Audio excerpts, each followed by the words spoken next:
Greetings and welcome once again to SoCo Chat, a podcast where we talk with county leaders, discuss the latest news, and share all things concerning our beautiful corner of California known as Sonoma County. Once again, I'm your host, Paul Gullickson, Communications Manager for the County of Sonoma, and we thank you for joining us. Today is a difficult discussion. On average, there are 73 deaths by suicide each year in Sonoma County, making it the ninth leading cause of death for our county. The county, Sonoma County, in fact, our suicide rate here of 14.3 per 100,000 residents is even higher than the California rate of 10.5. Today's episode, we hope to offer an important conversation, if not a difficult one, about suicide and suicide prevention. And to help us with that, we have with us once again Melissa Ladrech, who is Mental Health Services Act Coordinator for from Sonoma County's Department of Health Services. But before we get to our conversation with Melissa, I want to start with, as always, our trivia question. Our question today is, the Golden Gate Bridge this year completed a project aimed at reducing suicides. What is it? And for a bonus, what has it been effective? If you know the answer, call us at 707-565-2242 or email us at publicaffairs@sonoma-county.org. If you're the first to submit a correct answer, you'll win one of our prizes, including a SoCo Chat coffee mug. And with that, let's get on to our discussion. Welcome once again, Melissa. It's great to have you again. Thank you. I'm glad to be here. Well, it's not a fun discussion, but it's an important one, and we hope to make this an honest discussion about a critical issue that we're facing. Let's review the statistic that I mentioned in the introduction. On average, there are 73 deaths by suicide each year in Sonoma County. That makes it the ninth leading cause of death for our county, and this is above the state average. There are probably countless reasons for the higher than average suicide rates here in Sonoma County, but what do you believe are some of the contributing factors to these rates? Yeah, there are a number of factors. If we think about Sonoma County, we've been through a lot of traumatic events, floods and Indeed. fires and floods and fires and fires. And then the pandemic came on top of that. And if you add to that kind of the lack of connection that's happening to a lot of communities throughout our nation and our state, kind of that loneliness epidemic, it really exacerbates. Plus, the other factor is that we do have a good bit of rural territory in our county where people are spread apart more, and it's more common for people to own firearms if they live in a rural area, and that is the number one way that people are dying by suicide is using a firearm. And having access to them. Yeah. Well, let's talk about the loneliness issue. This always strikes me is so interesting and sad that we live in a time when there's so many ways we connect each other with our cell phones and computers and everything, and yet there's so many ways that we are kept apart, and their loneliness is so great. Last year, in fact, our U.S. Surgeon General released a report called the epidemic of loneliness and isolation in our country. And the Surgeon General was quoted as saying, the experience of loneliness is an incredibly common one. 1 in 2 adults in America struggles with loneliness. He was also stated that feeling lonely and lacking connection can increase the risk of premature death to levels comparable to smoking 15 cigarettes a day. What can we do as a community to make social connection a priority in our lives and in society more broadly? And so one of the things that we are doing for Suicide Prevention Month is we have 3 Connection is Prevention events coming up.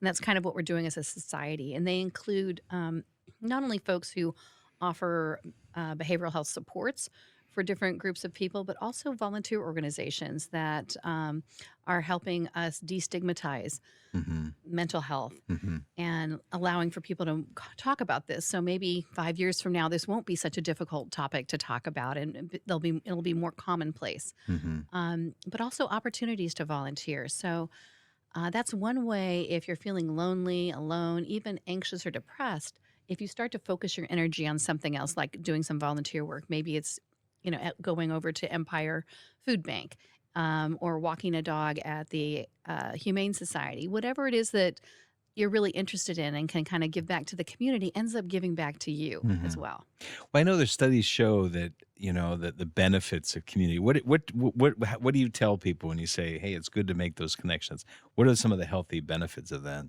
Well, we're social animals, Yeah. really. We were designed to be in community, and the more sophisticated our community gets, our technology gets, the less connected we are face to face, Right. person to person. Yeah. And some people are even working at home where they're not even, they don't, can't go out to lunch with a buddy at work, Right. right? And so it's really important that you find ways to weave that in. If it's asking a neighbor if they want to go for a walk, or Mhm. maybe you can help them do something. Maybe their garden needs a little assistance and they're a little bit older than you. Mhm. But the more ways that we can kind of find that, and Mhm. thinking about something you enjoy, maybe you're a reader, so Mhm. going to a local bookstore and joining a book group, Mhm. right? Different ways that you can find more community in your life. Yeah, and just having people that you can share things that are joyful to you and you find out that they had the same experience, or even problem solve with people, Hmm. like saying you have a car problem and they can help you think through it and say, "Oh, I had the same problem." Realizing that we're not alone. Many of us share the same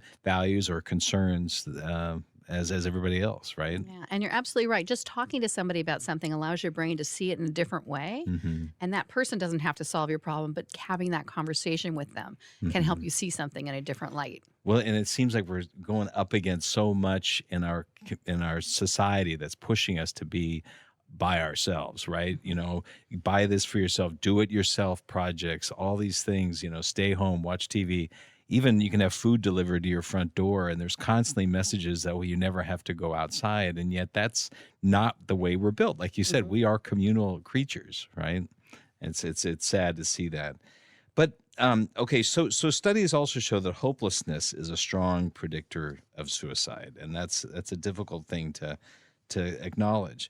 So the question is, how do we open the dialogue with someone who feels hopeless and has experienced a sense of having nothing to look forward to Mhm. tomorrow?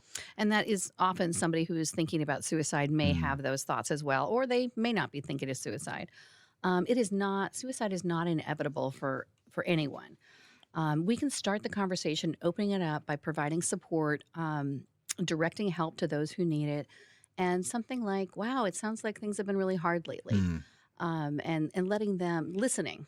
Listening is a great skill, Yeah, isn't it? listening and kind of letting them unfold. And if they do let you know that they're having thoughts of suicide, um, acknowledging that and saying, yeah, things have been really hard Hmm. lately. And sometimes when people are going through something like you're going through, people do think about ending their lives. Hmm. And I also know there's really effective help and that our feelings ebb and flow and you're not going to feel this way forever. Right. So let's not do anything about it now. Let's figure out what we can do Yeah. to keep you here. Yeah. Well, let's dive into that a little more. What are some of the signs of that somebody may be thinking of? So sometimes, often people don't come out and say it right out loud, but what are some of the signs you can see in others? Yeah, you're right. Sometimes people are subtle. Hopelessness is one of them. Talking about wanting to die or kill themselves is also one. Mm, That's more obvious one. Looking for ways to kill themselves, like searching online for how to buy a gun or getting pills that would be a lethal combination. Talking about feeling trapped or just mhm, in unbearable pain. mm, They don't think there's a way out of it. Talking about being a burden to others. We often mm, see this with folks that are getting older. mhm, Increasing the use of alcohol or drugs, so seeing that change in behavior. So maybe somebody, was drinking 1 or 2 beers a night, but now all of a sudden that's increasing. mhm, Acting anxious or agitated, behaving more recklessly, sleeping, too little or too much. Oftentimes right before somebody actually acts on suicide, they're barely sleeping at all. mm, Withdrawing or isolating themselves, and so that would be somebody who is normally, showing up at different, social maybe they went to church once a week or temple, but suddenly so they're not showing they're up not anymore, or they're not participating. coming to your regular lunch or something. Exactly, exactly. Kind of being rageful or talking about seeking revenge. Sometimes people will end their lives as a way of getting back at Hmm. loved ones. And then extreme mood changes, mood swings, kind Hmm. of going up and down, especially if someone's been really low for a good period of time, and then for no reason now they have a much better attitude. It's Hmm. because In some cases, they've decided that on Saturday, when my wife is taking my kid to soccer, that I'm going to end my life, and they're That's feeling really sad. relieved. Yeah. Yeah, and so you want to, gosh, wow, you're really in this different mood. What's yeah, Yeah, yeah. yeah, What's going what's on? going on? Yeah. And you want to collaborate with the person. Well, let's go into that a little more. Let's say you have a friend and they're exhibiting some of these things, and you're worried about them. How do you start the conversation? I mean, I really appreciate what you said earlier about the power of listening, but how do you start that? Yeah, and so people are shy because there is stigma about suicide, and very few people will let you know, "Oh, yeah, I've been having a hard time lately. I'm thinking about ending my life." Hmm. You usually have to take it out of them, Hmm. and or not take it out of them, but encourage them and let them know it's a safe space to talk about. So you Right. want to be warm, supportive, a little bit curious, and start with, "Gosh, things seem like they've been really hard lately. Yeah. How are you doing? What's going on?" Hmm. And then you can ask the question directly. Are you having thoughts about ending your life? And You're if they're saying be upfront about it. yeah, Yeah. Don't absolutely. don't. Be Sometimes we're really afraid to talk about it, even though it seems like it's in the air, and you have that concern. Yeah, the studies have been done, many, many studies, both with adults and youth, and asking people if they're having thoughts of suicide does not increase any suicidal behavior. So that won't change their behavior. And if they're not, they'll say, "Oh no, Yeah, I'm it's not that no, bad or no, whatever. yeah, Yeah. exactly." But if they are, it's not uncommon for people to start to cry because they've been living alone with those thoughts in their head To be able to share it. for who knows how long. Could be Hmm. months, maybe even years. Yeah, and Hmm. so for someone to actually see them and the pain they're in is really it's a beautiful act of friendship. Yeah, it is a beautiful act of friendship to actually show somebody that you're really worried about them, Yeah. and they probably are eager to share something many times. When talking to someone who is feeling suicidal, and maybe they even acknowledge it, what are some of the things you should do? So you want to be hopeful and kind of um, hold on to the fact that things aren't going to be this way forever. Hmm. You definitely don't want to leave somebody alone. Hmm. And you want to, if possible, remove anything dangerous like firearms, Mm. alcohol, or drugs, Be in a safe anything really space. sharp. Yeah. Yeah. And make sure that there's kind of a network around them. So if they have Hmm. friends or family, to not leave them alone. And then you can also always call 988. That's our Hmm. national suicide prevention hotline. It's answered locally here in the Bay Area. But 988 can kind of help assess the situation and see, oh, is it time to call the mobile support team Hmm. or to go to the crisis stabilization unit? Or is it time, or can we, get some people around them this weekend and then, see a mental health professional next week? And they can kind of help you assess that situation. So it's not you. It's a number that we can use when we're concerned about somebody. We can call to get advice. You can use it for so many different reasons. You can use it if you're having thoughts of suicide. You can use Hmm. it if you just had a bad day and you need Hmm. somebody to talk to. Hmm. Or you can use it if you're worried about somebody. Yeah. Yeah, yeah. Again, that number is 988. Mhm. We think about 911, but this is 988 specifically for this purpose. Yeah. That's really helpful. Well, are there other things that we should not do? I mean, you mentioned we should not leave them alone. Are there other things we should not say or try to? Yeah. Because of centuries and centuries of stigma around suicide, sometimes people will say things like, "You're not thinking of doing something stupid, are you?" Mhm. Right? Because they're scared. They haven't It's really talked about it. And we tend to like say kind of almost shaming things right. to Yeah, people. it becomes more of a stigma. Yeah. Yeah, and so you kinda wanna unwind that and be the good supportive friend you are. Hmm. Yeah. Those are really helpful ideas. It's obviously a difficult decision, but a difficult conversation. But Mhm. those are important ideas. Well, the 2 years ago, the County Department of Health Services, which is committed to raising awareness and reducing the stigma and addressing suicide prevention, brought together community partners to create what is known as the Life Worth Living Sonoma County Suicide Prevention Alliance. Mhm. Can you talk a little bit about what the alliance is and the work it does? Yeah, the Alliance has a number of, I think we have about 35 people in the Alliance, all kinds of behavioral health providers, as well as people with lived experience, even people who have attempted suicide, been Hmm. hospitalized for that, and peer providers, people with lived mental health experience that are helping others that are kind of going through their journey as well. And so it was this whole consortium of folks who really care and people who've lost loved ones to suicide as well.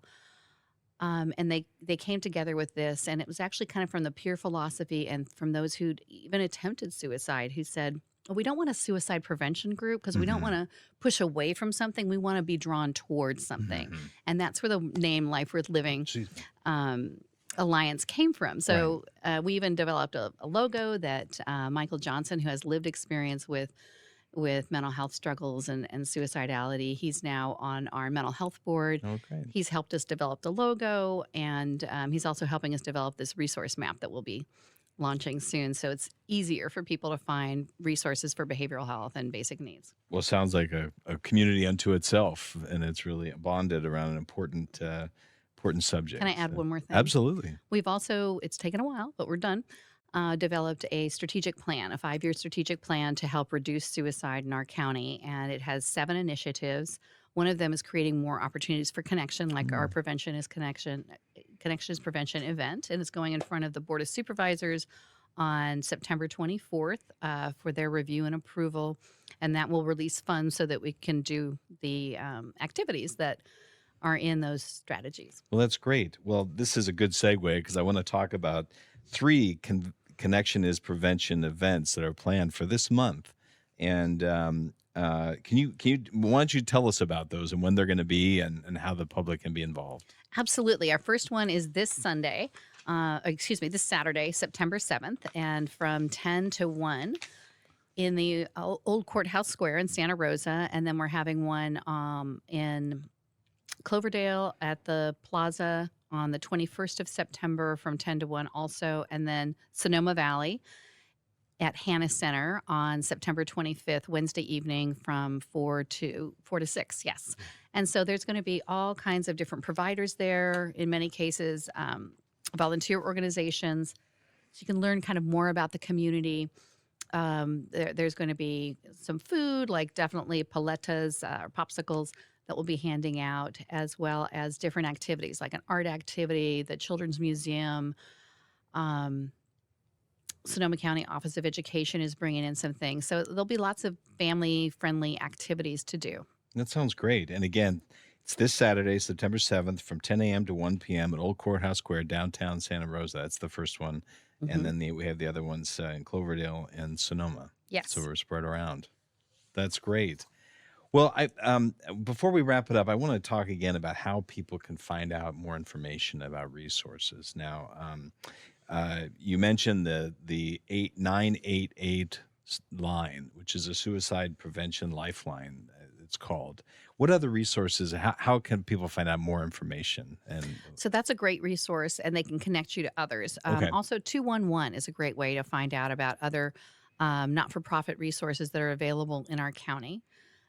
And you can also check out the Sonoma County Behavioral Health website to learn a little bit more. okay. Well, that's great. Well, Melissa, thank you so much. We always appreciate having you. You're a font of information, and we appreciate these conversations. So Thank you thank so you. much for your time and for highlighting this topic. Thank Well, you. it is a difficult conversation, but it's an important one, and we thank you for being here.